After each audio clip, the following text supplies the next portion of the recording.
talk about money because one of the concerns that I hear about accessibility is that it's expensive.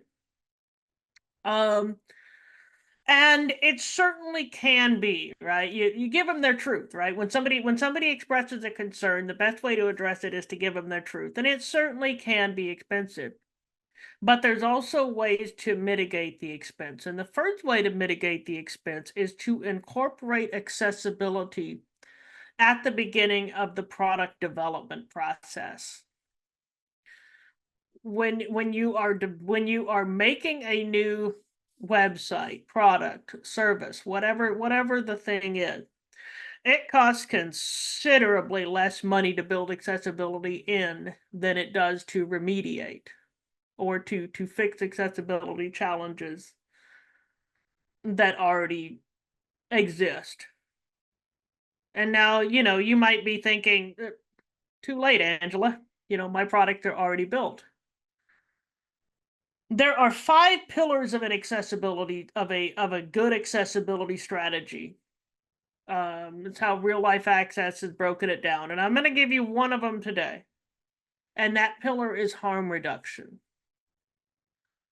So say, for example, you do an accessibility audit, or somebody like Real Life Access does an accessibility audit, and you find that there's $50,000 worth of fixes that need to be made to your website, to your, whatever it is. But to fix the issues that were identified as critical will only cost you 5,000.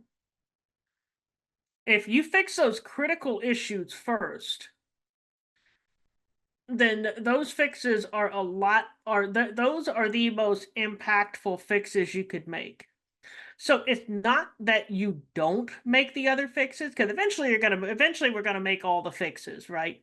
But you prioritize the most impactful errors first.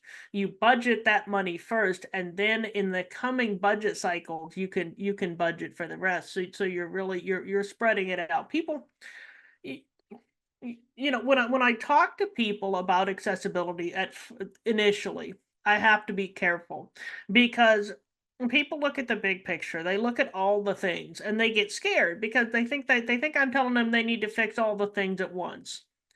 No. Not only is that it really is, in many cases it's unrespect that, right? Because we've all got limited budgets, we've got different priorities, we've got other things we need to take care of. So start with the most egregious things. Now, when you're making those investments in accessibility, there are tax incentives out there. Now, this is the IRS we're talking about, right? I read something about the formula, and it is so convoluted that I'm not even going to try to explain it here. But the point is that if you invest that $5,000 we were talking about in accessibility, you can write off a percentage of that on this year's taxes.